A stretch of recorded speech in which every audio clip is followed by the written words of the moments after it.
بسم الله بسم الله الرحمن الرحيم اللهم صل وسلم وبارك وأكرم وأنعم على سيدنا وحبيبنا ونبينا محمد وعلى آله وصحبه وسلم تسليما عدد محتم علمك وخط به قلمك وأحصاه كتابك ورضى اللهم عن ساداتنا أبي بكر وعمر وعثمان وعلي وعن الصحابة أجمعين وعن التابعين وتابعهم بإحسان إلا يوم الدين. Amma ba'd, salam alaikum wa rahmatullahi ta'ala wa barakatuh à toutes et tous en direct sur la page Facebook Mohammed et pour celles et ceux qui nous regardent en replay sur la chaîne YouTube Oustad Marwan. Et on se retrouve pour le 28e épisode après 2 semaines d'absence et je suis vraiment désolé pour ces 2 semaines-là, en espérant que ça vous a mis en haleine et que ça vous a donné encore plus envie de découvrir la suite de nos épisodes, la suite de notre série, la suite de l'apprentissage de la sira du prophète alayhi salatu salam, pour comprendre qui est Nabi, pour comprendre qui est notre bien-aimé alayhi salatu salam. Tout au long de ces épisodes, on a pu passer par différentes étapes, on a pu connaître la généalogie du prophète, on a pu savoir quelle était la croyance, la religion des Arabes avant l'arrivée de l'islam au sein de la société quraïchite. Nous avons pu voir aussi comment l'islam est né, comment le prophète a reçu la révélation, les différentes persécutions qu'il a dû faire face, lui ou bien encore ses élèves qu'on appelle les sahaba, les compagnons. Nous avons également pu découvrir différents épisodes, le moment où le prophète a eu, j'allais dire subi, mais c'est peut-être pas le bon terme, plutôt a eu une opération à cœur ouverte lorsqu'il était enfant. Nous avons d'ailleurs donné la description de Nabi alayhi salatu salam. Nous avons parlé du prophète alayhi salatu salam en tant que jeune homme, le prophète alayhi salatu salam en tant qu'adolescent.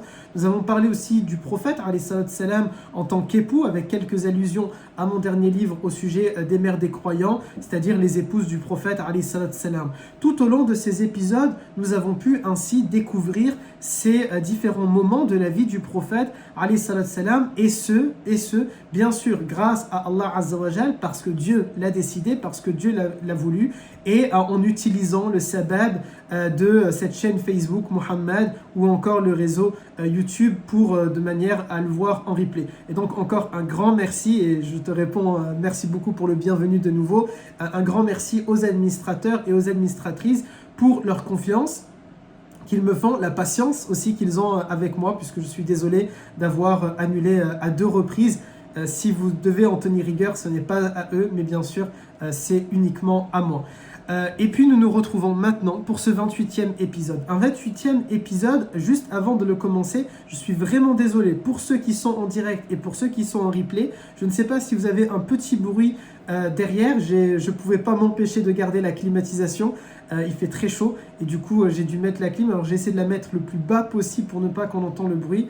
1000 excuses si jamais il y a ce bruit là. Je crois que c'est un bruit qu'on va devoir s'habituer pendant peut-être, si tout va bien, les 8-9 prochains épisodes, le temps que cette grande chaleur puisse s'en aller bi'idnillah, incha'Allah.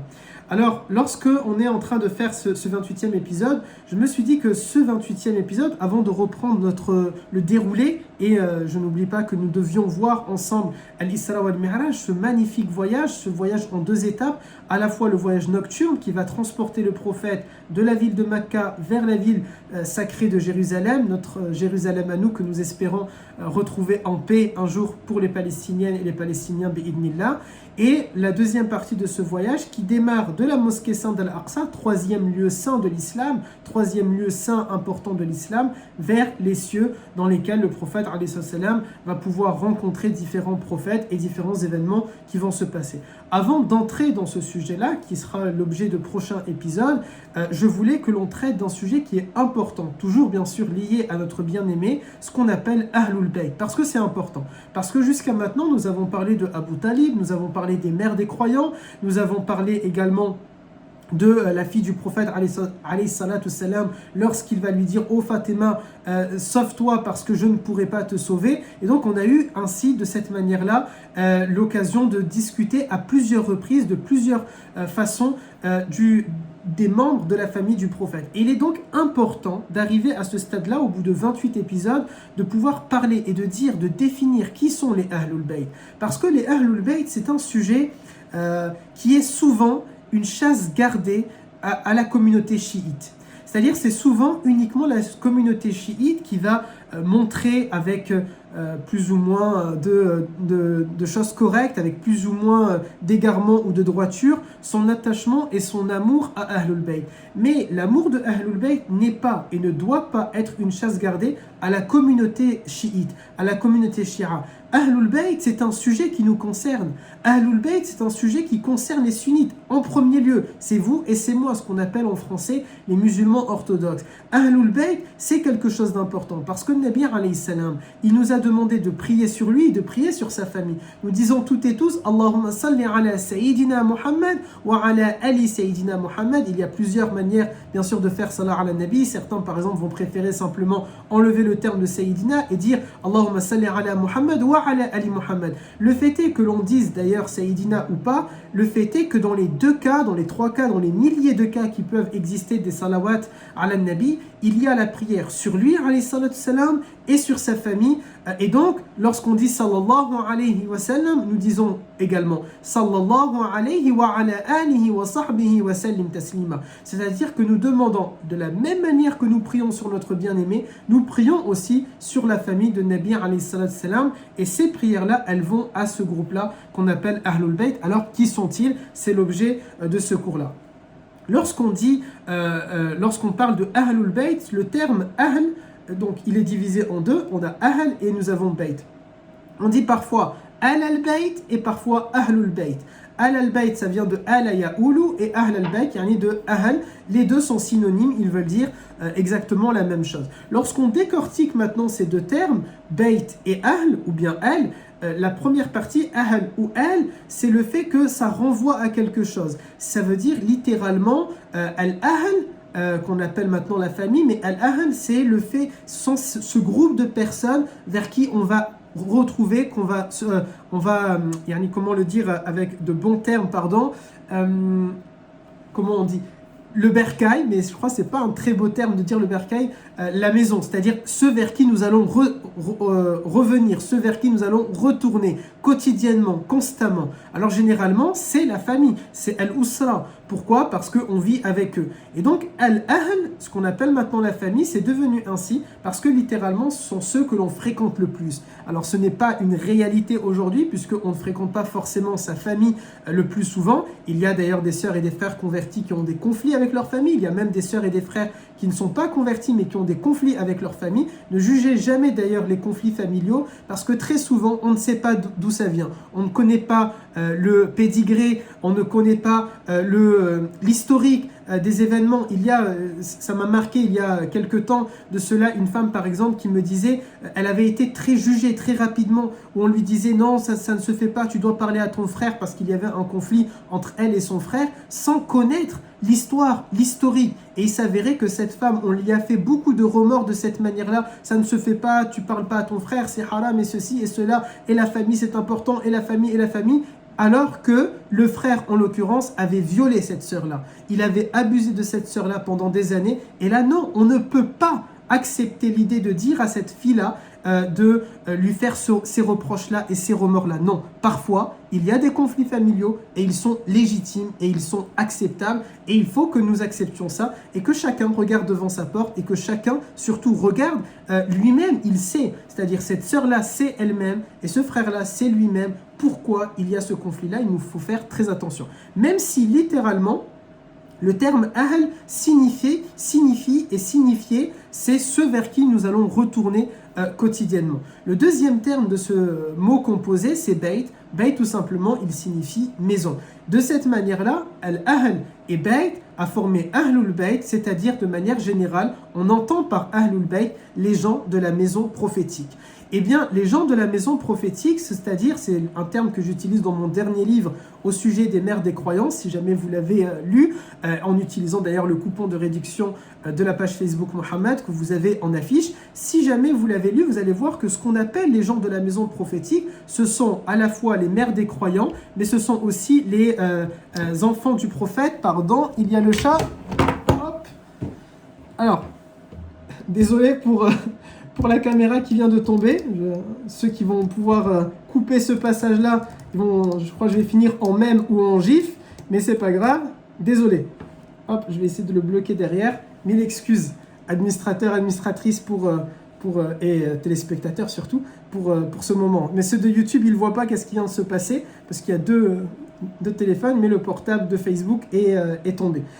Du coup, ce que je disais, c'est que Ahlul Bayt, la maison prophétique, ce sont les femmes de Nabi alayhi salatu salam et ses enfants qui vivaient avec lui. Mais on a aussi étendu ce terme-là de Ahlul Bayt et on arrive justement à la définition de Ahlul Bayt selon le sunnisme. Selon le sunnisme, Ahlul Bayt, ce sont toute la famille du prophète issue de la tribu des Banu Hashim qui est musulman, bien sûr. C'est-à-dire Abu Lahab fait partie des Banu Hashim, mais puisque Abu Lahab, vous savez, celui au sujet duquel Allah Azza wa Jal a dit Tabbat yada Abi Lahabin wa tab, et qu'on a eu déjà l'occasion de discuter dans plusieurs épisodes, lui, bien sûr, ne fait pas partie de Ahlul Bayt, et donc il ne bénéficie pas des salawat, il ne bénéficie pas des prières que l'on fait sur le prophète. C'est tout Banu Hashim, toute la tribu du prophète, tout le clan du prophète qui est croyant, c'est-à-dire qui est musulmane et musulman. Là, à partir de là, oui, ils sont bien sûr de Ahlul Bayt. Plus les femmes de Nabi alayhi salatu salam que l'on appelle, non pas que ces femmes, mais plutôt Ummahat al-Mu'minin, les épouses du prophète, ou bien encore les mères des croyants. C'est plutôt la véritable appellation que l'on devrait donner, puisque c'est ainsi qu'Allah Azza wa Jal les a intitulées. Donc ça, c'est pour le panel de Ahlul Bayt et c'est la position de la majorité des savants au sein du sunnisme. Aussi, l'islam fait la distinction, plutôt l'islam va considérer qu'on va faire partie de la famille de deux manières. La famille au sens strict du terme.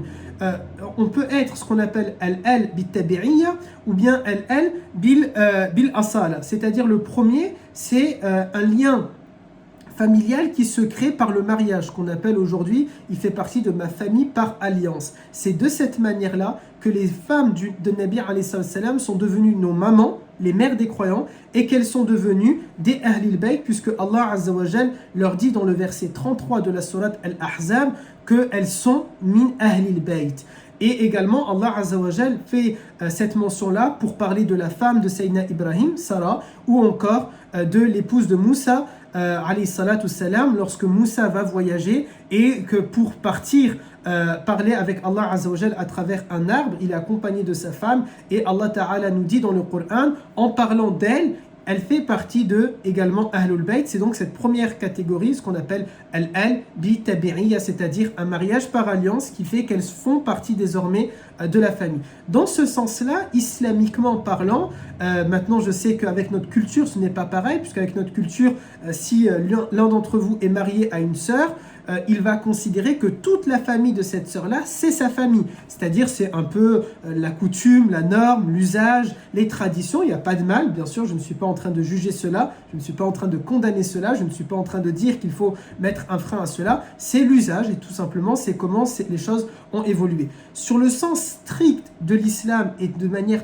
terminologique, ce n'est pas ainsi. On va considérer que ce n'est que la femme. Et c'est la raison pour laquelle la famille de Sayyida Aisha radiallahu anha ne fait pas partie de Ahlul Bayt. C'est la raison pour laquelle la famille de Hafsa ne fait pas partie de Ahlul Bayt. C'est la raison pour laquelle la famille de Zaynab bin Jahsh ou encore celle de Zaynab bint Khuzayma, quoique pour Zaynab, l'une des deux Zaynab, ce n'est pas totalement vrai puisque l'une d'entre elles est cousine avec le prophète, mais ça je vous laisse le découvrir dans mon livre au sujet des mères des croyants.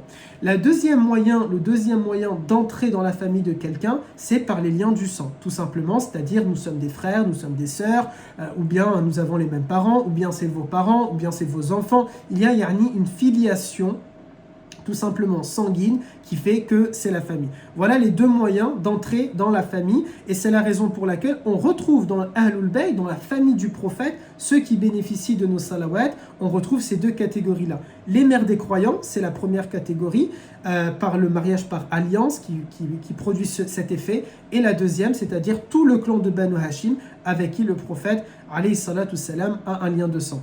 Je ne sais pas si je vais un peu trop vite. Dites-moi si jamais je parle trop vite, j'ai cette petite impression. N'hésitez pas à me le dire si jamais j'accélère.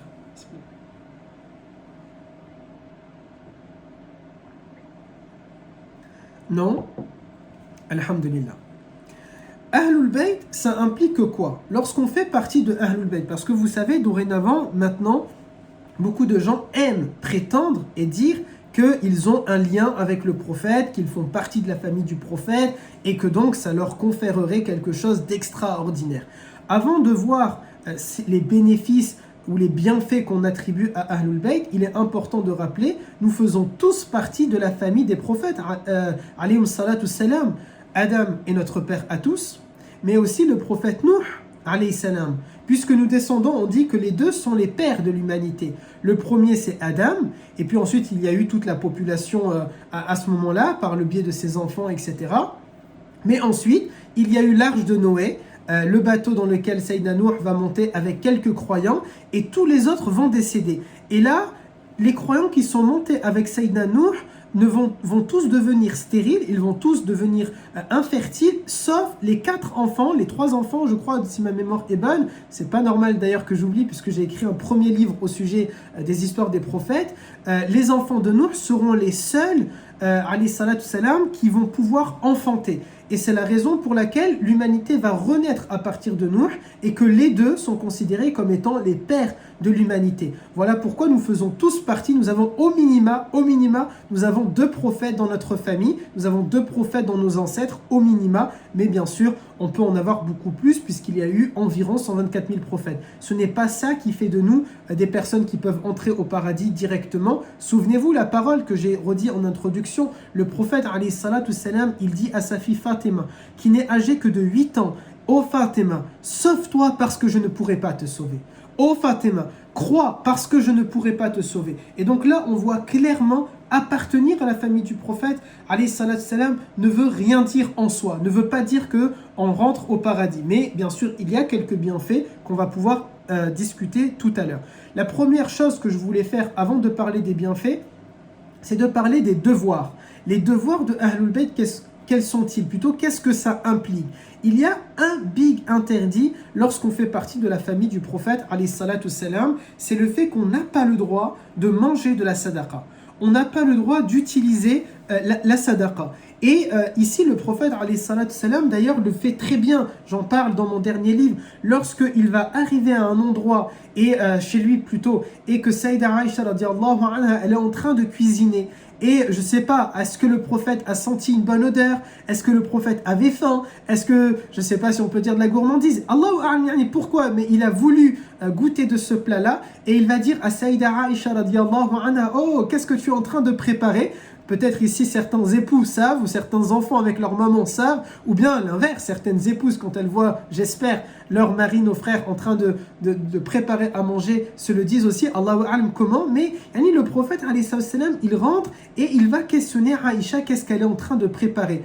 Comme si elle sait, parce qu'elle le connaît bien après tout, elle sait peut-être qu'il en veut, et là elle va lui dire, tu n'as pas le droit. On n'a pas le droit plutôt. Elle lui dit, on n'a pas le droit d'en manger parce que ça vient de la sadaqa. Ça vient de la sadaqa. Et la famille du prophète, alayhi salatu salam, les Ahlul Bayt, n'ont pas le droit de manger de la sadaqa. Et là, le prophète, alayhi salatu salam, lui demande de s'expliquer, quitte à donner les ingrédients pour cuisiner. Et lorsqu'elle lui explique, là, il va lui faire une petite correction en lui disant « Ok, ça, finalement, c'est un cadeau, ce n'est pas sadaqa, et donc je peux en manger, on peut en manger. » Alors j'espère que c'était bon, ce que Sayyida Aïcha radiallahu anha a cuisiné. C'était pas la meilleure cuisinière chez les épouses du prophète, il y avait d'autres épouses qui savaient mieux cuisiner qu'elle. Et d'ailleurs, le prophète avait un plat préféré, une boisson préférée. Tout ça, je l'évoque dans mon dernier livre au sujet des mères des croyants. Ils n'ont donc pas le droit à la sadaqa. Mais comme nous avons dit dans chaque épisode, et c'est donc maintenant une tradition, que l'on ne peut pas simplement regarder la vie du prophète et passer à autre chose, le balayer de cette manière-là, mais qu'il nous faut au contraire apprendre la vie de Nabi alayhi salam et en tirer des enseignements, en tirer des conclusions, en tirer des moralités. Il nous faut nous arrêter quelques instants sur cette histoire pour là aussi en tirer quelques enseignements et quelques moralités. Si les Ahlul Bayt, de manière catégorique, tous, sans exception, tous les Banu Hashim, toutes les épouses du prophète, tous les Ahlul Bayt n'ont pas le droit de manger de la sadaqa, il en est de même, chères sœurs et chers frères, pour certaines et certains d'entre nous. Vous et moi aussi, il peut arriver qu'à des moments, nous n'avons pas le droit de manger de la sadaqa. Et c'est quelque chose qu'il faut faire très attention à cela. Il arrive dans nos traditions, dans notre culture, que lorsqu'une personne veut inviter des amis à la maison, veut inviter sa famille à la maison, notamment à l'occasion de Eid al-Adha, à l'occasion de ce Eid-là, il peut arriver que vous allez dire, je vais faire une sadaqa. Je le vois autour de moi avec les élèves ici à qui j'enseigne, à qui je donne mes services de mentoring. Ils vont me dire, Oustad, vous êtes invité à une sadaqa. Et là, je vais dire, non, je ne peux pas venir. Je vous rassure, je ne suis pas en train de prétendre que je fais partie de Ahlul Bayt. Pas du tout. Je viens du Maghreb, c'est pas du tout Ahlul Bayt. Mais parfois, nous n'avons pas le droit à la sadaqa. Pourquoi? Parce que la sadaqa est réservée à 8 catégories de personnes. Et si nous ne faisons pas partie de ces 8 catégories, nous n'avons pas le droit de manger de la sadaqa. Et donc, lorsque, chères sœurs, chers frères, vous voulez inviter votre famille, vous voulez inviter vos amis, vous voulez inviter des proches, vous voulez offrir un repas, ne dites pas que c'est sadaqa. Reformulez votre intention, changez votre intention. Dites que vous voulez faire un repas pour la convivialité. Vous serez récompensé de la même manière. Dites que c'est pour la fraternité. Le prophète alayhi salam nous a dit Tabasamuka li wajhi akhika sadaqa. Un sourire à ton frère, c'est une aumône. Et c'est une aumône ici par contre acceptée. Ça ne fait pas partie des 8 catégories. Faites-le avec cette intention-là, que ce soit la convivialité, que ce soit la fraternité, que ce soit pour se retrouver, que ce soit pour s'entraider, que ce soit pour passer un bon moment, que ce soit pour enlever le souci dans l'esprit de quelqu'un, que ce soit tout simplement pour pouvoir s'offrir des cadeaux, pour plein de raisons. Mais si vous faites cette invitation en disant que c'est une sadaqa, c'est fi sabilillah, c'est dans le sens de la sadaqa, attention, parce qu'à ce moment-là, vous allez offrir un repas peut-être à des gens qui ne doivent pas manger de la sadaqa. Et eux doivent comprendre, donc chères sœurs et chers frères, vous devez inciter de cette manière-là. Attention à la formulation. Qui sont ces personnes-là? C'est très clair dans les écoles juridiques. Qui a droit à la sadaqa? Ce sont les 8 bénéficiaires de zakat, c'est-à-dire le faqir. Le faqir, ce qu'on appelle le pauvre en langue française, il s'agit de la personne qui ne peut pas subvenir à ses besoins essentiels et qui ne possède rien. C'est-à-dire, il n'a pas de patrimoine, il n'a pas de biens, il n'a pas d'argent, il n'a rien et il ne peut pas subvenir à ses besoins essentiels. On parle bien de besoins essentiels.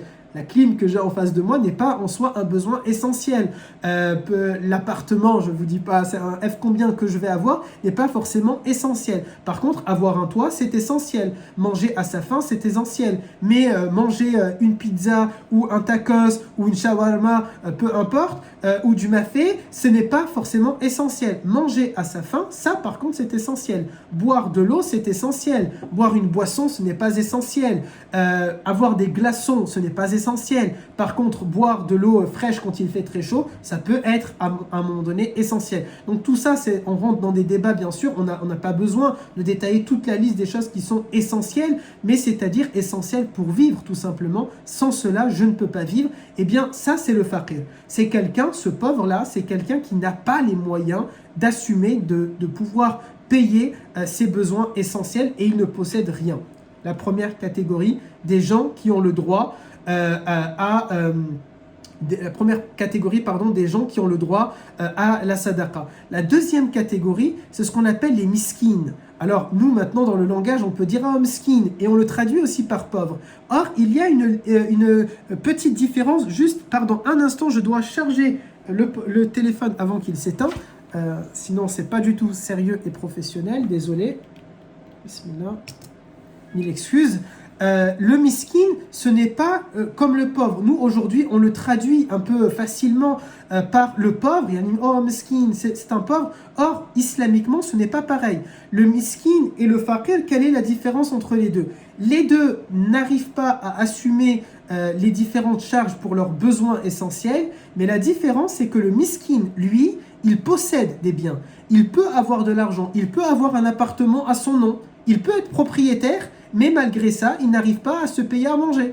Aujourd'hui, ça arrive. Il y a des gens qui travaillent, mais qui dorment dans une voiture, par exemple. Il y a des gens qui sont propriétaires, mais qui ne mangent pas à leur faim.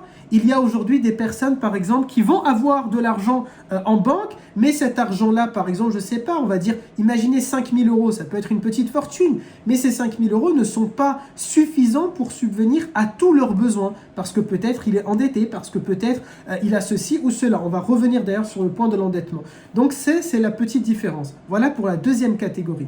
La troisième catégorie, C'est ce qu'on appelle al-mu'alafa qulubuhum, c'est-à-dire ceux pour qui on veut gagner leur cœur, attacher leur cœur à l'islam. Il s'agit de nouveaux convertis, c'est pas tous les convertis qui ont droit, ce sont plutôt des personnes qui sont attirées par l'islam, ils veulent se convertir, mais ils sont un peu freinés, bloqués, et ils ont besoin d'une petite incitation financière. Alors qu'on soit bien clair, il ne s'agit pas de quelqu'un qui se convertit à l'islam pour de l'argent. Pour le dire de manière un peu vulgaire, c'est pas quelqu'un qui est là juste pour le fric, qui est là juste pour le pognon, comme diraient mes garçons ici. Donc pas du tout. On parle de quelqu'un, il veut se convertir à l'islam, il est convaincu par l'islam, mais il y a une raison financière qui l'empêche de se convertir. Par exemple, imaginez, je ne sais pas, le patron de Tesla, Elon Musk. Il se dit, mince, si je me convertis à l'islam, et ça se sait, peut-être l'action de mon entreprise, elle va chuter. Vous me direz pourquoi, je ne sais pas, c'est juste un exemple. Peut-être, imaginez, vous avez vu, le prince Harry a été sorti du livret de famille, si on veut, de la famille royale britannique. Imaginez qu'il veut se convertir à l'islam, et il a conscience que si on sait qu'il se convertit à l'islam, on va lui couper tous les vivres.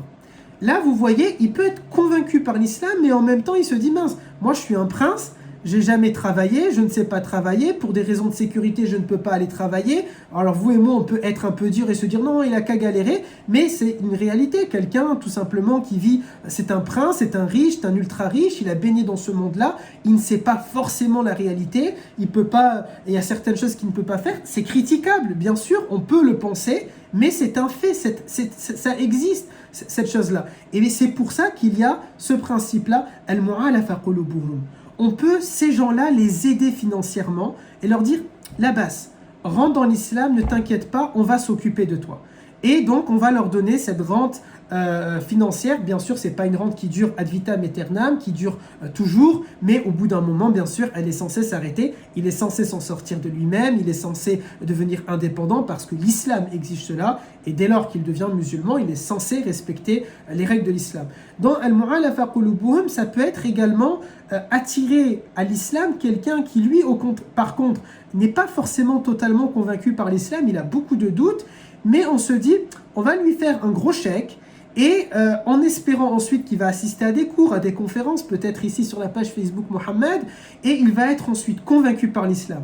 Mais d'abord, comme il n'était pas vraiment convaincu, on lui a donné cet argent-là pour l'attirer, à condition, pour ces gens-là, à condition qu'il s'agisse de personnes de grande notoriété, qui ont une grande influence. Le but, quel est-il? Vous vous doutez, c'est que lorsqu'il va être convaincu, parce que derrière il y a une formation, derrière on va l'éduquer, derrière on va lui montrer, on répond à ses questions, il est censé apprendre, c'est pas juste une question d'argent, c'est pas une question pécuniaire. Le but, c'est que ce soit un engagement spirituel, que ce soit pour Allah Azza wa Jal. Et donc c'est ça l'objectif. Simplement, c'est juste pour l'attirer. Allez, viens, vous voyez, c'est la carotte. Assis-toi dans le cours et maintenant on peut discuter, on peut parler. Et donc lorsqu'on l'a fait venir de cette manière-là, ça peut être par exemple, je sais pas, c'est pas forcément de l'argent, ça peut être on lui a payé un voyage. Vous voyez, imaginez un grand derry au Qatar ou en Égypte ou en Syrie, peu importe, il voit quelqu'un de très influent ici en France qui n'est pas musulman, bien il va l'inviter, il va lui dire je te paye le billet d'avion aller-retour, je te paye l'hôtel, je te paye le logement, je te paye le chauffeur, viens, mais tu t'assois avec moi et on discute de l'islam. Le but ici, on peut utiliser cet argent-là de la zakat pour faire cela avec cet objectif, bien sûr, c'est de l'amener à ce qu'il décide de se convertir à l'islam avec sa propre volonté, bien sûr. S'il ne veut pas, il n'y a pas de problème.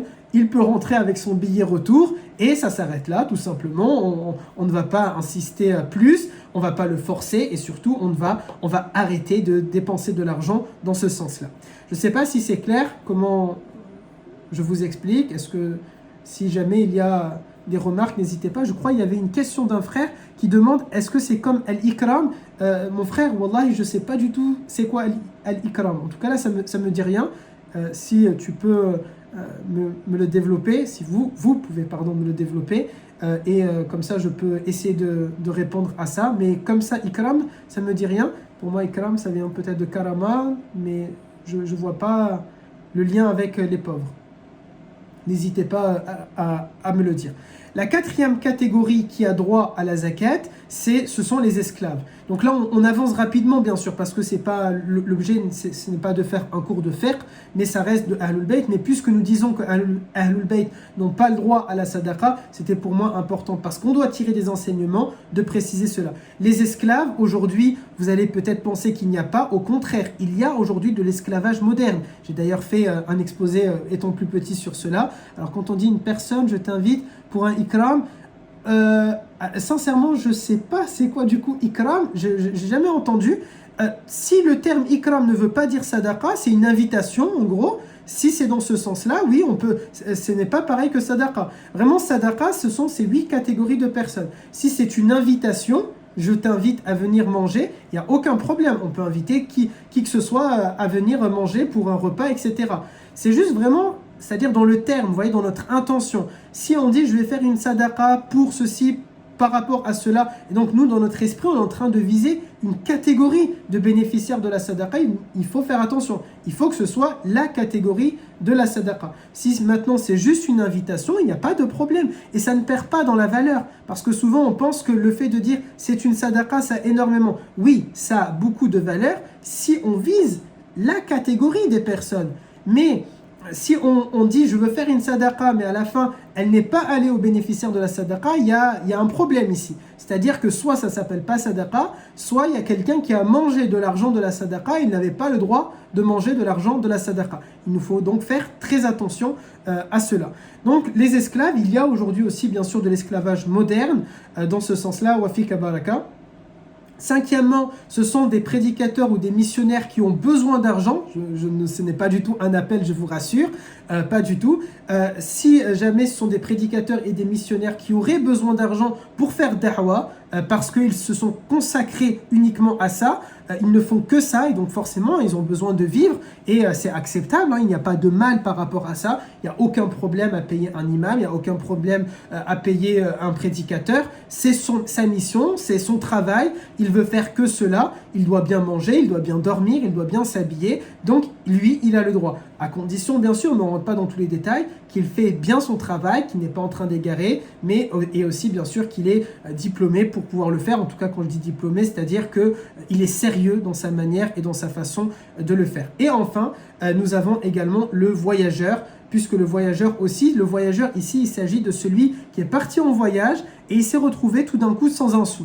Pour plusieurs raisons, il n'a pas d'argent, à condition aussi que son voyage, c'est un voyage dans le halal, il n'est pas parti faire quelque chose de haram, il s'est retrouvé sans argent et il a besoin d'argent pour rentrer chez lui. Lui, on a le droit de lui faire la sadaqa. Lui, on a le droit de lui donner l'argent de la zakat pour qu'il rentre chez lui, même s'il est milliardaire chez lui. Mais à ce moment-là, s'il est riche chez lui, selon les écoles, mais je ne veux pas rentrer dans un débat d'école juridique, selon certaines écoles, par exemple chez les Malikites, s'il est riche, à ce moment-là, ce n'est plus une sadaqa, ça devient un prêt. C'est-à-dire, on peut prendre l'argent de la sadaqa, lui donner, mais il doit s'engager à nous le rendre une fois qu'il rentre au bercail, à la maison. Donc voilà les différentes catégories. C'était juste une parenthèse pour nous aussi qu'on fasse attention, comme Nabi alayhi salam, parce que c'était ça l'objectif. On veut faire la sunna, on veut ressembler au prophète, ressemblons-lui aussi de cette manière-là. Lorsqu'il va demander qu'est-ce que c'est et que Saïda Aïcha va lui dire on n'a pas le droit, ça vient de la sadaqa. Vous voyez, c'est de cette manière-là aussi, si l'on veut ressembler au prophète, c'est de cette façon. Je dis souvent aux garçons que j'ai avec moi dans le cadre de la da'wa, je leur dis souvent, vouloir ressembler au prophète, c'est primordial. Je ne veux pas dire c'est bien, non, c'est essentiel, c'est primordial. On doit ressembler au prophète, alayhi salatu salam. Mais on ne doit pas simplement vouloir lui ressembler dans des choses faciles. Par exemple, la barbe, c'est très facile, il suffit juste de ne pas se raser. Porter tel vêtement, c'est facile, il suffit juste d'aller l'acheter. Manger de telle manière, c'est boire en 3 fois, c'est très facile. Il me suffit juste de le faire. Vous voyez, quand je bois, de ne pas faire un cul sec, mais de boire en 3 fois. Et ce sont des actions qui sont faciles. Je ne dis pas il ne faut pas, je ne dis pas il faut absolument. Je dis que ce sont des actions, des actes qui sont très faciles à faire. Par contre, lui ressembler, pratiquer la sunna, lui ressembler dans la mentalité, dans le cœur, dans la manière de penser, dans la manière d'agir, dans le travail sur soi, dans le combat contre notre nafs, dans l'apprentissage, dans le savoir, dans la réflexion, dans la méditation, dans le fait de se lever le matin et de passer des heures à faire tahajjud, à prier, dans le fait de lire le Coran, dans le fait de demander astaghfirullah, de faire l'istighfar, tout ça, c'est lui ressembler, mais ça demande un effort. Et puisque ça demande un effort, il y a une plus grande récompense à l'intérieur. C'est un message, bien sûr, qui s'adresse à moi en particulier. C'est quelque chose que nous devons absolument veiller et faire. Ne pas ressembler au prophète que dans quelques actions, que dans quelque chose qui est, vous voyez, très facile, très simpliste. Non, la réalité, c'est que c'est aussi tout le reste. Tout le reste qu'il était en train de faire, cet effort de se lever, vous voyez, fatahajjad, c'est-à-dire lève-toi, fais cet effort-là. Tout ça, c'est quelque chose. Faire da'wah, c'est un effort. Se priver des shahawat, des différentes passions, c'est un effort. Le combat contre le neuf, c'est un effort. Tout ça, nous devons absolument le faire, le réaliser, si l'on veut ressembler au prophète, alayhi salat ou salam. Quels sont maintenant les honneurs accordés à Ahlul Bayt? Maintenant que nous avons dit leur privation, leur imposition, c'est le fait de se priver de sadaqa, quels sont les honneurs? Le premier honneur, c'est que, on l'a dit tout à l'heure, ils bénéficient des salawats que nous faisons. Lorsque nous disons Allahumma salli ala al-Habib, Allahumma salli ala al-Muhammad, Allahumma salli ala al-Mustafa, il peut y avoir plein de salat ala al-Nabi. Et d'ailleurs, vous savez que chaque ange, lorsqu'il fait une salat ala al-Nabi, une prière sur le prophète, il ne va plus jamais refaire la même et aucun ange qui existe ne refera la même. C'est vous dire le nombre incroyable de salat ala al-Nabi qui existent. C'est vous dire le nombre incroyable de salat ala nabi qui peuvent tout simplement exister. Eh bien, le premier honneur, c'est qu'ils bénéficient de ces prières sur lui, ils bénéficient de ces prières sur eux lorsque nous sommes en train de faire salat ala nabi. Et imaginez, chères sœurs et chers frères, à chaque instant que nous sommes, je m'étais amusé il y a quelques années de cela à regarder l'ensemble des fuseaux horaires. Et je m'étais rendu compte que dans l'ensemble des pays du monde, par rapport aux différents fuseaux horaires, il y a constamment la prière de Fajr, constamment celle de Dohor. C'est-à-dire à tout moment, actuellement, c'est le temps, et par rapport au temps. Nous sommes dans le temps, jusqu'à l'heure de Maghrib, nous sommes dans le temps de Asr. Et ailleurs, c'est le temps de Fajr. Dans un autre endroit sur terre, c'est le temps de Maghrib. Dans un autre endroit sur terre, c'est le temps de Isha. Il y a constamment un temps. Dans ces différents temps, il y a aussi des personnes, des sœurs et des frères qui sont en train de prier sur le prophète, alayhi salatu salam. Il y a tellement, peut-être j'aurais pu le faire là, mais je ne voulais pas être trop long. Ça peut être l'objet, si les administrateurs sont d'accord, des différents bienfaits qu'il peut y avoir sur les prières à faire sur le prophète, alayhi salatu salam. Il y en a tellement, parmi lesquels certains nous disent, lorsque je prie sur le prophète, alayhi salatu salam, il me répond par 10 fois. Il va prier pour moi par 10 fois. Il y a trop de bienfaits dans les salats ala nabi. Il faut comprendre que ces salats ala nabi, eh bien les Ahlul Bayt en bénéficient tout autant. Ils en bénéficient aussi. C'est le premier honneur qu'Allah Ta'ala leur a accordé. Le deuxième, c'est qu'ils sont considérés comme étant des nobles, des shurafa. Mais ces nobles-là, à condition, attention, à condition qu'ils sont pieux. C'est-à-dire, si quelqu'un aujourd'hui nous dit « Je fais partie de la famille du prophète », ok, donc acte. Et alors, Abu Lahab faisait partie de la famille du prophète. Alors on peut dire « Mais Abu Lahab n'était pas musulman ». Certes, le prophète, alayhi salatu salam, nous a dit une parole. Il dit « Man batta bihi amaluhu, lam yuslih bihi nasabuhu ».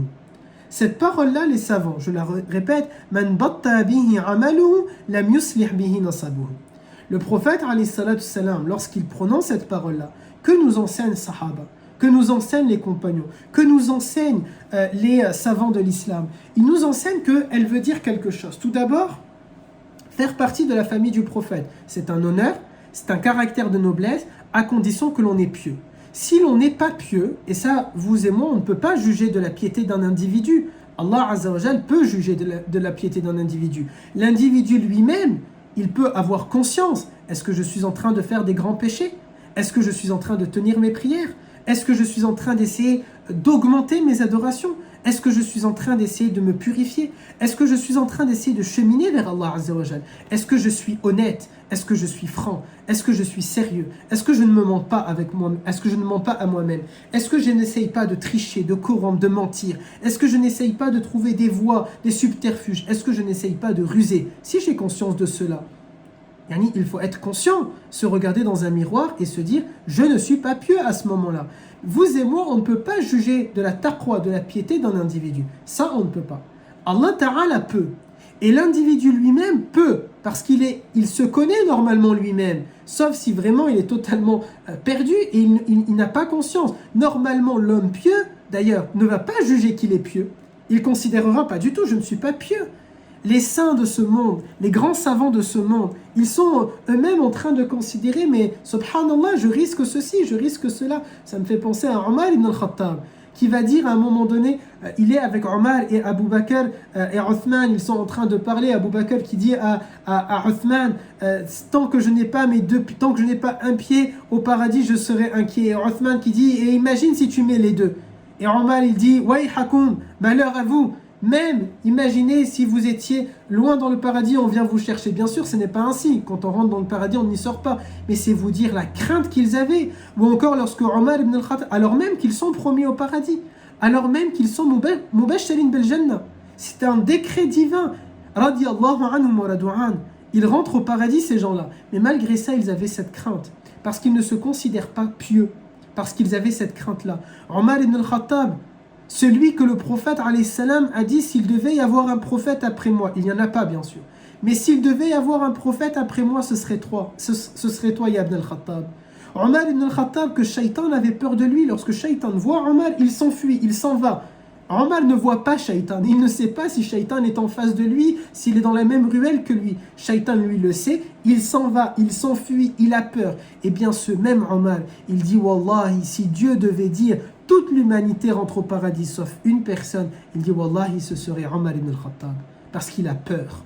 Il craint pour lui-même. C'est Saïda Aïcha radiallahu anha, malgré qu'elle est mubashirin bil jannah, la mère des croyants, qu'elle est la préférée du prophète alayhi salatu salam, que sa mère et son père sont des gens promis au paradis, que elle est une école à elle toute seule, qu'elle a donné le nom d'université à la ville de Médine, qu'elle a fondé des sciences islamiques comme comment on l'appelle, la science des priorités, j'ai oublié le nom en arabe. Malgré cette grandeur de Aïcha, lorsqu'elle va mourir, qu'est-ce qu'elle demande? Enterrez-moi de nuit, je ne veux pas qu'on me voie. Ne répandez pas la nouvelle de partout, parce que j'ai commis peut-être des péchés et je ne veux pas alourdir ma balance. Ça, c'est la piété. Eux, peut-être, ne disent pas nous sommes des muttaqin, mais nous le disons. Ce sont des muttaqin, ce sont des pieux. Et c'est ça la piété.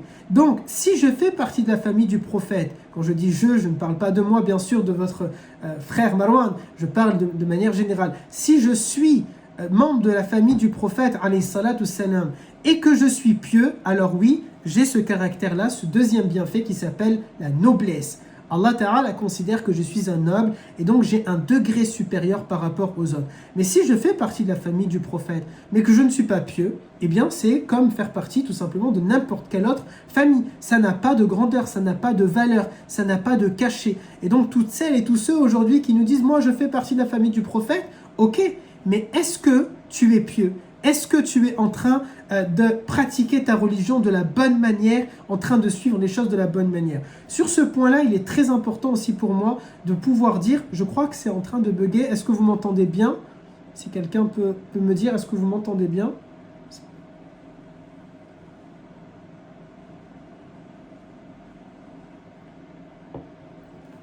Puisque j'ai mon image qui s'est figée quelques instants, dites-moi s'il vous plaît, si quelqu'un peut me dire, est-ce qu'on m'entend correctement? Si c'est le cas, alhamdoulilah, je peux continuer. Parfait, barakallahu fik. Barakallahu fik. Sur ce point-là, lorsque le prophète dit Man batta bihi amaluhu lam yuslih bihi nasabuhu, les savants nous disent aussi quelque chose qui est très important. Et c'est peut-être un sujet ici qui me tient très à cœur. Ce que je vais dire là, c'est quelque chose qui me tient extrêmement à cœur. Cette parole, elle veut aussi dire quelque chose. De la même manière que si jamais ma famille est noble, plutôt je fais partie de la famille du prophète et je suis noble, et je suis pieux, je suis un noble, de la même manière que si jamais une personne issue d'une belle famille, d'une bonne famille, d'une grande famille très sérieuse et très pieuse, et un enfant, imaginez un père par exemple, je ne sais pas, prenez en tête n'importe lequel des savants que vous aimez, n'importe lequel des récitateurs que vous appréciez, n'importe lequel des chouyours, des prédicateurs que vous appréciez, n'importe lequel, et qui est correct, qui est pieux, qui est bon, si vous allez rencontrer son fils, sa fille, son épouse, sa mère, son père, son frère, sa sœur, peu importe, et que vous trouvez la même piété chez ces personnes-là que chez la personne que vous connaissez comme étant pieuse, vous allez encore plus l'apprécier. Et il n'y a pas de mal à cela. Et là-bas, avec ça, il n'y a aucun problème. Je sais pas, par exemple, beaucoup de personnes vont aimer énormément Hani Ramadan ou Tariq Ramadan parce qu'ils vont se dire, ce sont les petits-fils de Hassan al-Banna. Il n'y a pas de mal à cela. Si Hani Ramadan et Tariq Ramadan sont bons, et ce n'est ni à moi ni à vous bien sûr d'en juger, si l'on considère qu'ils sont bons, qu'ils sont pieux, et que l'on considère que leur grand-père l'était également, on va encore plus les apprécier parce qu'on va se dire, non seulement ils sont bons, mais leur famille est bonne également. Leurs familles sont correctes également. C'est le cas de beaucoup de savants. Ils sont de grands savants, de grands récitateurs, et leurs enfants ont suivi la même voie. Eh bien, on va se dire, c'est encore plus beau. Cette parole-là, les savants nous disent, il n'y a aucun problème. Mais, et c'est là la partie qui me tient le plus à cœur, sûrement, mais l'inverse ne doit pas être une généralité. C'est-à-dire, parfois, il peut arriver qu'il y ait une famille très mauvaise et une personne de cette famille-là qui est très bonne. Ne jugeons pas un individu par rapport à sa famille quand sa famille n'est pas correcte. Chères sœurs, chers frères, il y a un compagnon qui s'appelle Safwan et dont le père a été condamné à l'enfer. Il s'appelle Umayya ibn Khalaf. Chères sœurs, chers frères, il y a un compagnon qui est promis au paradis qui s'appelle Saïfullah, l'épée de Dieu, qui s'appelle Khalid ibn al-Walid et dont le père a été condamné à l'enfer, al-Walid ibn al-Mughira. Chères sœurs, chers frères, il y a dans l'islam des personnes qui sont ainsi. Il y a dans l'islam notre premier personnage, Muhammad alayhi salatu salam, dont l'oncle paternel est condamné à l'enfer. Il y a dans l'islam des sœurs et des frères, convertis ou pas convertis, qui ont des parents qui ne pratiquent pas la religion, qui ont dans leur famille des escrocs, des taulards, qui ont dans leur famille des violeurs, des pédophiles, qui ont dans leur famille des personnes qui escroquent, qui volent, qui mentent, qui trichent, qui arnaquent. Il y a des sœurs et des frères qui ont ce bagage-là. Ne disons pas, s'il vous plaît, chères sœurs, chers frères, c'est vraiment quelque chose qui me tient à cœur, parce que je ne viens pas d'une famille qui est très religieuse, parce que je ne viens pas d'une famille où il n'y a que des nobles et que des pieux, parce que je viens d'une famille qui a ses casseroles, parce que je viens d'une famille qui a aussi ses soucis, parce que je viens d'une famille où il n'y a pas que des religieux, où il n'y a pas que des religieuses, où il y a plus ou moins des croyants, où il y a même des personnes qui vont se déclarer en dehors maintenant de l'islam. Je viens de cette famille-là. Et il ne faut pas que l'on dise aux gens, il vient d'une bonne famille. Si on dit d'une bonne famille, alhamdulillah, mais ne disons pas, il vient d'une mauvaise famille. Ne le disons pas, parce que nous ne sommes pas responsables. Nous ne sommes pas responsables du comportement de nos frères.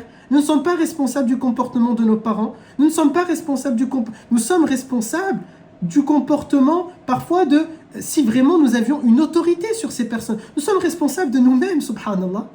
Mais nous ne sommes pas responsables des autres. Même un enfant, chères sœurs et chers frères, on est responsable de lui, oui, lorsqu'il vit avec nous, lorsqu'il grandit avec nous. S'il va voler, j'ai ma part de responsabilité parce que c'est mon enfant. Je dois me sentir responsable. Mais lorsqu'il a grandi, lorsque je l'ai éduqué dans l'islam et que maintenant il a décidé sa voie et il veut faire n'importe quoi, je ne suis pas responsable. Chères sœurs, chers frères, Allah Azza wa Jal dit dans le Coran à Sayyidina Nuh alayhi salam, un prophète, Allah Ta'ala dit à Sayyidina Nuh alayhi salam, ce n'est plus ton fils, en parlant de l'un de ses fils qui a choisi la mécréance. On ne parle pas d'un enfant ici. Le fils de Nuh était un adulte, un homme, marié avec des enfants. Nuh alayhi salam n'est pas responsable de cela. Ibrahim n'était pas responsable du fait que ses parents ou que sa famille, ses cousins, ses tantes ont voulu le jeter dans un feu et qu'ils ont refusé la ilaha illallah. Yunus alayhi salam n'était pas responsable que sa tribu a voulu le jeter dans l'eau. S'il vous plaît, chères sœurs, chers frères, c'est vraiment quelque chose qui me tient à cœur. Parce que très souvent, lorsqu'on a, et je sais qu'on est nombreuses et nombreux, je donne cours ici à des garçons, je vois autour de moi, j'ai dans ma famille, j'ai des garçons qui sont ainsi depuis des années, qui viennent avec des familles qui ont de grandes casseroles. Et les gens disent, non, lui, dans sa famille, son père est ainsi, sa mère est ainsi, sa sœur est ainsi. Subhanallah, qu'est-ce qu'ils vont faire? Est-ce que, pour qu'on comprenne bien, Parce que c'est très grave d'avancer de cette manière-là. Je ne parle pas pour moi, alhamdulillah, je n'ai pas des idées suicidaires, alhamdulillah. Mais ça peut arriver à cela.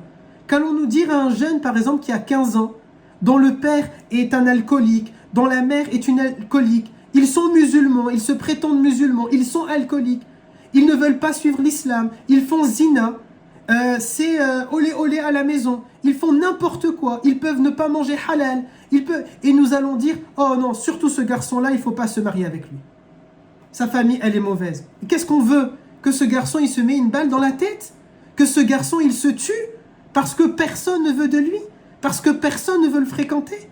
Parce que les familles de ses amis sont en train de dire c'est une mauvaise famille. Yani, qu'est-ce qu'on attend? Qu'est-ce que l'on souhaite? Qu'est-ce qu'on l'en veut? Non, man batta bihi amaluhu lam yuslih bihi nasabuhu. Ça veut dire oui, si la famille est noble et que la famille est noble et pieuse, si la famille est pieuse et l'enfant est pieux et qu'ils sont nobles, oui, ça a encore plus de valeur. Mais cette parole, elle ne veut pas dire que si jamais quelqu'un il est pieux et que sa famille n'est pas pieuse, à ce moment-là, il faut s'en écarter. Je suis désolé d'avoir un peu haussé le ton, mais c'est quelque chose qui me tient à cœur. Parce que j'ai pu le vivre dans mon quotidien, où on va me renvoyer à quelque chose. Et spécialement quand on vient de familles arabes ou maghrébines dans laquelle il y a beaucoup de cousins, de cousines, de tantes, d'oncles, c'est très élargi, et bien c'est pas facile. C'est vraiment pas facile. Et on ne doit pas être responsable de cela. Surtout que nous sommes des croyants qui appartenant à une foi, à une religion où on ne pense pas un seul instant que l'on va être jugé en binôme. Il n'y a pas cela. Ce n'est pas un canoë. On ne va pas être jugé en binôme. On va être jugé seul. Et puisqu'on va être jugé seul, puisque quand je prie, c'est moi qui est récompensé, c'est pas ma famille, alors quand ma famille fait n'importe quoi, ça ne doit pas être moi aussi qui dois payer.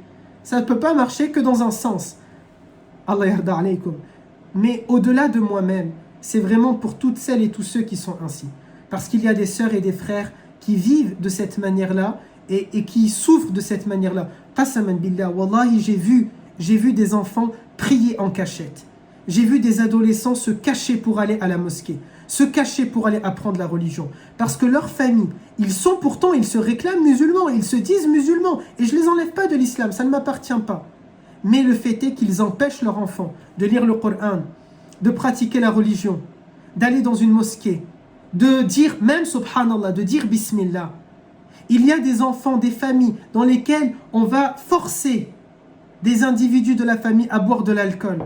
On peut imaginer, ils vivent avec cette souffrance. Alhamdulillah, alhamdulillah, ils sont croyants. Alhamdulillah, eux n'ont pas quitté l'islam. Alhamdulillah, eux n'ont pas voulu faire al-haram.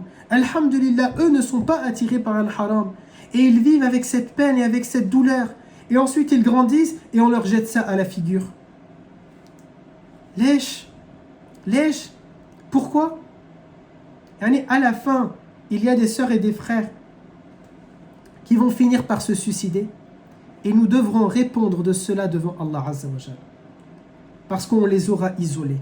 Parce qu'on les aura laissés seuls. Non, c'est là que doit intervenir al-umma. C'est là que doit intervenir al-ukhuwa. C'est là que doit intervenir al-mahabba. C'est là que doit intervenir une autre famille qui s'appelle la communauté musulmane et qui va lui dire ne t'inquiète pas. Nous sommes là. Ce n'est pas grave. Nous sommes là. Nous sommes à tes côtés. Nous te soutenons. Nous sommes avec toi. Tu as perdu 2 frères, 3 frères, 10 frères. Tu en as gagné 2 milliards. Tu as perdu 2 parents. Tu en as gagné des milliards. Tu as perdu des sœurs. Tu en as gagné des milliards. Tu as perdu un foyer, un toit. Tu en as des milliards. Nous sommes là. C'est ça al-ukhuwa. C'est ça la fraternité. Parce que l'islam n'a pas dit que c'est le lien du sang qui est le plus important. L'islam a dit que c'est le lien du cœur. C'est la ilaha illallah. Allah Ta'ala a dit innamal mu'minuna ikhwa. Il n'a pas dit que c'est ceux qui ont un lien de sang. Même ton père ou ta mère qui ont un lien de sang avec toi, c'est ta sœur et ton frère dans la religion. Ce sont tes frères et tes sœurs dans l'islam. Ils sont ton père et ta mère dans la société dans laquelle nous évoluons. Mais auprès d'Allah Azza wa Jal, ils sont aussi tes frères, ton frère et ta sœur. Et donc, s'il vous plaît, il nous faut faire attention. Je suis désolé si le ton est un peu monté. Ce n'est pas du tout pour crier ou ce n'est pas du tout pour être moralisateur. C'est vraiment quelque chose qui me fait de la peine, qui me touche particulièrement parce que moi, j'ai vécu avec ça. J'ai vécu avec ça. J'ai grandi avec ça et je le vis aussi aujourd'hui où on peut me renvoyer à certaines choses. Je peux voir parfois dans un commentaire ici ou là quelque chose de cette manière-là. C'est par exemple un élève à moi hier qui m'a dit « Oustad, dans un des commentaires que vous avez fait sur TikTok, sur une vidéo, quelqu'un a dit « Mais occupe-toi de ta propre famille qui fait le haram. » C'est quelque chose qui peut... Alhamdulillah, Wallahi, c'est pas quelque chose qui m'atteint. Ça ne m'atteint pas parce que j'ai conscience que nous ne sommes pas responsables. Mais je parle pour les autres. Je parle parce que j'ai en face de moi des dizaines et des dizaines de garçons qui bénéficient de mon mentorat que je considère comme mes fils et je les vois ainsi. Et je les vois grandir ainsi. Et certains d'entre eux, c'est une réalité, certains d'entre eux sont en train de galérer, de souffrir. Ils doivent pratiquer leur religion en cachette. Ils doivent se cacher et les voir grandir au fur et à mesure. Et demain, avoir quelqu'un qui va dire « Non, ne te marie pas avec ce garçon parce que sa famille est mauvaise », Wallahi, ça me fait de la peine. Ça me fait mal pour ces garçons-là. Peut-être parce que c'est mes fils, mais pas simplement. Parce que je sais qu'il y a des millions de gens qui vivent ainsi. Parce que c'est la réalité, chères sœurs et chers frères. On ne va pas rentrer dans une polémique, mais on sait très bien que les prisons en France, elles sont remplies de beaucoup de personnes de notre communauté. On sait très bien que beaucoup d'agresseurs font partie de notre communauté. On sait que beaucoup de fraudeurs font partie de notre communauté. Est-ce qu'on va jeter à la poubelle toutes les familles de ces gens-là? Est-ce qu'on va condamner toute la famille d'un violeur? Est-ce qu'on va condamner toute la famille d'un voleur? Est-ce qu'on va condamner toute la famille d'un escroc? Est-ce qu'on va condamner toute la famille de quelqu'un qui a tué? Subhanallah. Attention, cette parole-là, elle ne veut pas dire ça. Cette parole-là, elle ne veut pas dire ça.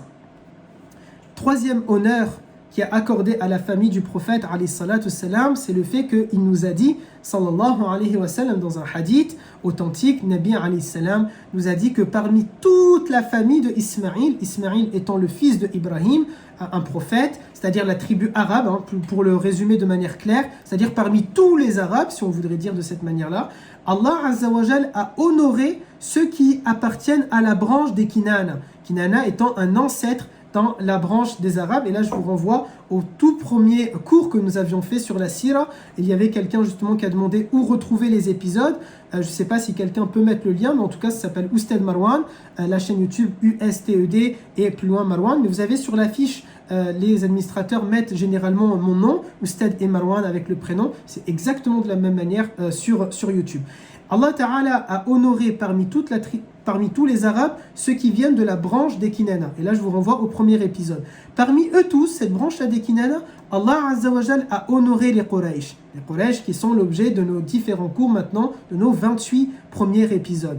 Parmi toute la branche de Quraysh, Allah Azza wa Jal a honoré les Ahlul Bayt. Et dans les Ahlul Bayt, Allah Azza wa Jal, bien sûr, a honoré notre bien-aimé, alayhi salatu salam. Et c'est la raison pour laquelle on dit il est khayru khalqillah, la meilleure des créatures, l'aimé d'Allah Azza wa Jal, Habibullah.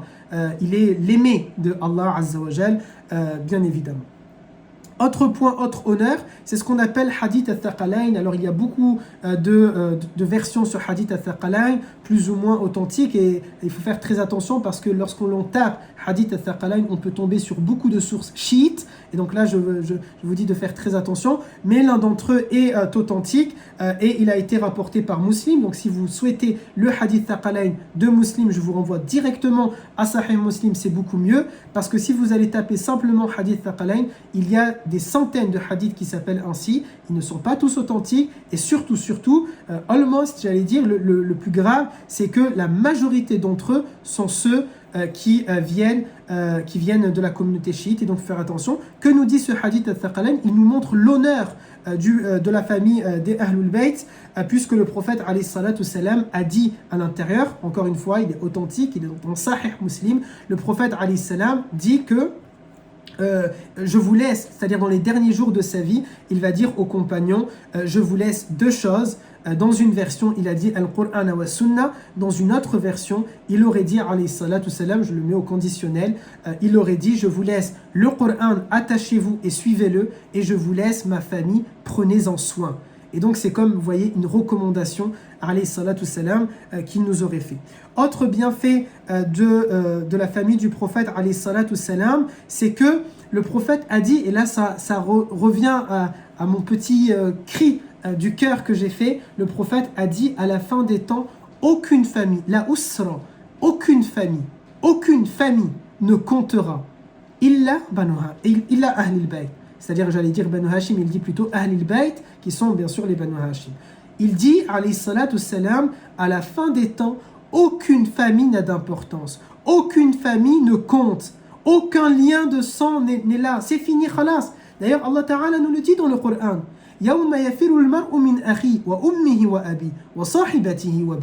Ce jour-là, il n'y a pas de lien, ça y est, c'est fini, il n'y a plus de lien de parenté.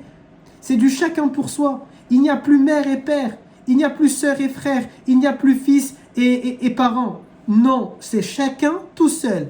Le moment du jugement. Si ensuite nous passons l'étape, et je l'espère, wallahi, pour chacune et chacun d'entre nous, lorsque nous passons ensuite les grilles, la porte d'entrée, pour entrer au paradis, là oui, nous nous retrouvons.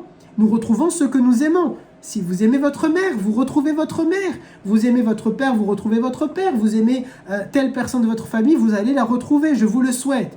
D'être, vous et eux, ensemble au paradis. Je me le souhaite, je nous le souhaite de manière générale.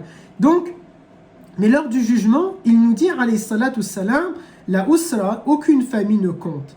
Sauf la famille du prophète, alayhi salatu salam, sauf les Ahlul Bayt, ce sont les seuls à ce moment-là qui vont compter. Et donc c'est là où on voit aussi un grand honneur que le prophète, alayhi salatu salam, leur a donné. Il dit aussi, pour ne pas être trop long, je vais essayer d'accélérer un peu, le prophète, alayhi salatu salam, nous dit aussi parmi les différents honneurs, il dit que Al-Hassan et Al-Hussein, qui sont ses petits-fils, il dit ce sont les Sayyids. Les Sayyids, c'est-à-dire ce sont les leaders, les chefs de toute la jeunesse au paradis. Aussi, puisqu'on parle de tout ça des Ahlul Bayt. Aujourd'hui, les Ahlul Bayt, c'est très compliqué de prouver que vous appartenez à la famille du prophète. Qui l'on sait qu'ils font partie de la famille du prophète, c'est très peu de personnes. Ça se compte des dizaines de familles aujourd'hui. C'est par exemple la dynastie des Abbasides. Là, il n'y a pas de mal. Aujourd'hui, on connaît les descendants de la famille des Abbasides. La famille des Abbasides qui descend de Al-Abbas, l'oncle du prophète. Donc là, oui, on sait que c'est Banu Hashim. Mais sinon, c'est très très compliqué de savoir. C'est plutôt quelques grandes familles. Ça a été souvent des dynasties, apparemment, mais je ne sais pas si c'est vrai. Par exemple, la famille royale du Maroc ou encore la famille royale de Jordanie, ils disent faire partie. Bon, si c'est réel et qu'ils font partie, alhamdulillah pour eux, c'est très bien. S'ils sont pieux, à ce moment-là, oui, ils sont considérés comme étant nobles. Mais ça ne veut pas dire qu'ils rentrent au paradis. Le prophète n'a jamais prononcé cette parole-là, alayhi salatu salam. Ça veut simplement dire que s'ils sont pieux, ils ont un degré supplémentaire à condition qu'ils ont mérité le paradis par le fait qu'ils sont pieux, tout simplement. Mais s'ils appartiennent à la famille du prophète, mais qu'ils ne sont pas pieux, et là je vous laisse juger ou pas, plutôt non pas juger, on va oublier cette parole-là, mais plutôt se dire, est-ce que ça ressemble à de la piété ou ça ne ressemble pas à de la piété?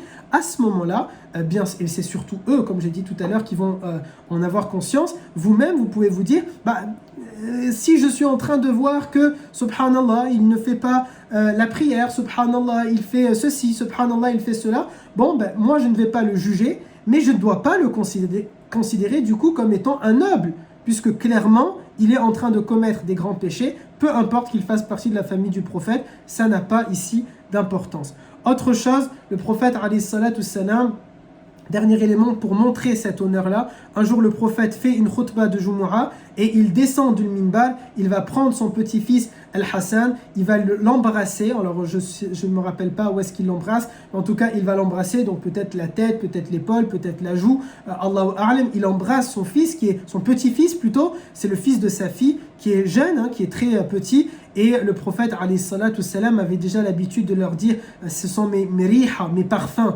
mes fleurs, de lui et de son frère Al-Hussein. Mais là, il prend Al-Hassan et il dit c'est mon fils. C'est comme s'il dit c'est pas le fils de ma fille, c'est mon fils à moi. Et il va dire et il va un jour réconcilier ma communauté lorsqu'elle va se diviser. Et en effet, Al-Hassan radiallahu anhu et alayhi salatu salam, Sayyid Al-Hassan, notre cher Hassan, sans tomber bien sûr dans l'exagération de la communauté chiite, c'est un compagnon et il fait partie des Ahl al-Bayt, il est promis au paradis, mais ça s'arrête là. Il n'est pas Marsoum, il n'est pas le meilleur des hommes, il n'a pas Jibril à l'intérieur de lui-même, pas du tout, mais ça reste que c'est un homme qui sera un Sayyid au paradis. Et aussi il a réconcilié la communauté musulmane lorsque, après la mort de Ali, les musulmans ont connu pour la première fois deux califats. Les musulmans se sont divisés en deux califats. Nous avions le califat de Damas et le califat de Mecca. Lui, il possédait le califat de Mecca. Il a été calife pendant quelques jours. Et ensuite, il a décidé d'abdiguer et de donner le califat, de prêter allégeance à Muawiyah de manière à unifier les musulmans. C'était donc la concrétisation de la parole du prophète alayhi salatu salam. Très rapidement pour montrer l'honneur que les compagnons ont laissé à la famille du prophète. Qu'est-ce qu'il faisait? Abu Bakr radiallahu anhu, qui est le meilleur des hommes après le prophète, il a dit « Je jure que c'est plus important pour moi de montrer de l'amour et de la générosité vis-à-vis de la famille du prophète que de le faire pour ma propre famille. » Là aussi, ça revient sur mon petit cri du cœur.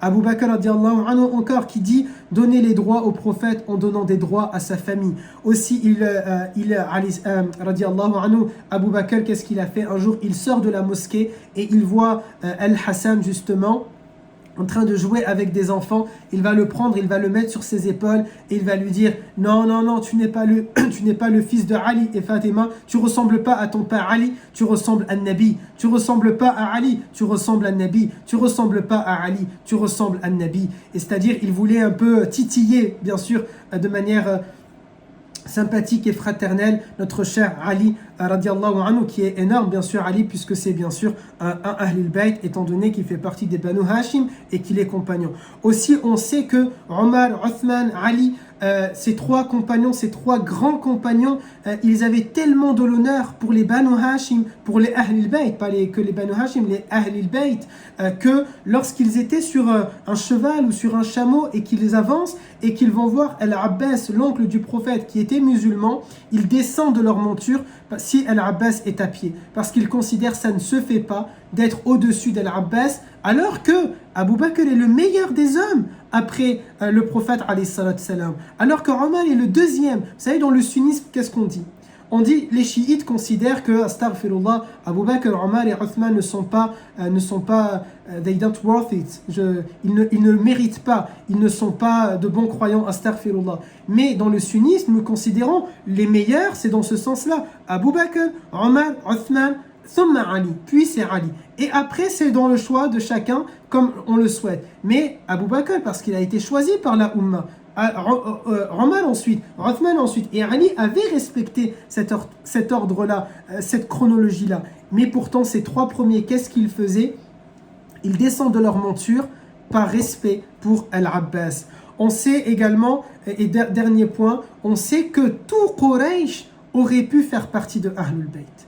Tout Quraysh, et non pas que Banu Hashim. Mais, subhanallah, Quraysh est passé à côté de beaucoup d'honneur et de beaucoup de bienfaits. Comme nous le savons, ils ont expulsé le prophète alors qu'ils auraient pu être les Ansar, ceux qui l'ont soutenu. Ils ont chassé le prophète, ils ont torturé les compagnons, subhanallah. Mais le verset 23 de Surat Ashura dit, je ne le dis pas en entier mais juste ce terme-là, Mawadda Qurba. Le prophète alayhi salatu salam a demandé à Quraysh, je ne vous demande pas d'argent, je ne vous demande pas de pouvoir, je ne vous demande pas la richesse, je ne vous demande pas tout ça. Je vous demande juste mawadda qurba. Juste mawadda qurba, de l'affection pour le proche. Et certains mufassiroun du Coran, certains spécialistes du tafsir, c'est pas l'avis de tous, mais certains spécialistes du tafsir, ils nous disent que c'est comme s'il leur dit, je vous demande juste, considérez-moi comme l'un des vôtres. Rentrez avec moi dans ma famille, je rentre avec vous dans votre famille. Et malheureusement, Quraysh a refusé. Et s'ils auraient accepté, ils auraient fait partie de Ahlul Bayt, comme le prophète alayhi salatu salam a déjà inclus des gens à l'intérieur de Ahlul Bayt. Ça a été le cas par exemple du grand compagnon Salman al-Farisi. Et vous avez son histoire en remontant très loin dans mon Facebook, ou bien je crois je l'ai mis sur YouTube mais je ne suis pas sûr, l'histoire de Salman al-Farisi, ce grand compagnon que le prophète a dit, les Ansar disaient il est un Ansari, et les Muhajiroun disaient non c'est un Muhajir, et le prophète entend ça, il sourit et il dit il n'est ni Ansar ni Muhajir, il est min Ahlil Bayt, il fait partie des gens de ma maison de Ahlul Bayt. Les compagnons ont tellement aimé faire partie de Ahlul Bayt, ils ont cherché par tous les moyens à en faire partie. Ils ne peuvent pas parfois par le sang, puisque s'ils ne font pas partie de la tribu, ben, ils ne sont pas. Mais il y avait ce deuxième moyen que je vous ai dit, par le mariage. On peut rentrer dans Ahlul Bayt par l'alliance, par un mariage par alliance, et c'est ce que Omar ibn al-Khattab a fait. Donc Omar fait partie des Ahlul Bayt, puisqu'il a insisté auprès de Ali, cousin du prophète, en lui disant s'il te plaît, marie-moi avec ta fille, parce que je veux faire partie de la famille du prophète. Et Ali va finir par accepter, et il le marie à sa fille Kulthum. Voilà pour ce cours sur les Ahlul Bayt. Désolé encore une fois pour le petit moment où c'était le cœur ici qui a parlé, c'était pas la fonction de Oustad Marwan intervenant, en espérant les administrateurs que vous m'en voudrez pas trop, et en espérant que au moins ça aura eu son bénéfice pour toutes celles et tous ceux qui peuvent galérer, qui peuvent souffrir, qui peuvent être peinés par ce genre d'action, par ce genre de choses. C'est quelque chose qui est très important. Barakallahu fikum, chères sœurs, chers frères. Ne m'oubliez pas dans vos invocations, ne m'oubliez pas dans vos du'as, n'oubliez pas celles et ceux qui sont derrière tout ce travail-là. N'oubliez surtout pas de prier sur notre bien-aimé, sur notre maître Mohammed. Et permettez-moi pour clôturer, puisse Allah Azza wa Jal nous accorder la noblesse, puisse Allah Azza wa Jal nous accorder la piété, puisse Allah Azza wa Jal accorder les salutations et les bénédictions à la famille du bien-aimé Mohammed alayhi salatu salam, puisse Allah Azza wa Jal descendre de la sakina, de la sérénité dans les cœurs de la famille du prophète alayhi salatu salam, s'ils méritent, s'ils sont pieux aujourd'hui. Puisse Allah Azza wa Jal nous épargner de ceux qui veulent mentir au sujet du prophète et de la filiation qu'ils ont avec le prophète alayhi salatu salam. Puisse Allah Azza wa Jal faire que tous les Ahlil Bayt, tous les gens de la famille du prophète soient des personnes sincères, correctes et droites, parce que c'est quand même la famille du prophète, et de manière à ce qu'ils ne sont pas en train de donner cette chose-là. Vous savez, pour moi-même et pour vous-même peut-être, lorsqu'on a quelqu'un de notre famille qui n'est pas droit, on peut se dire mince, surtout avec tout ce que je vous ai dit tout à l'heure. Mais imaginez ceux qui font partie de la famille du prophète alayhi salatu salam, encore plus que notre famille, que ma famille ou votre famille, encore plus eux se doivent d'être dans le droit chemin. Puisse Allah Azza wa Jal être satisfait de vous, satisfait de moi, satisfait de nous. Puissions-nous être à la hauteur de ce qu'attend de nous notre bien-aimé alayhi salatu salam, de ce qu'Allah Azza wa Jal attend de nous. Barakallahu fikum, barakallahu fikum, barakallahu fikum. Je vous donne rendez-vous à la semaine prochaine, Inch'Allah. Prenez soin de vous d'ici là. Bon appétit, comme je dis souvent à celles et ceux, et je laisse ceux qui sont sur YouTube.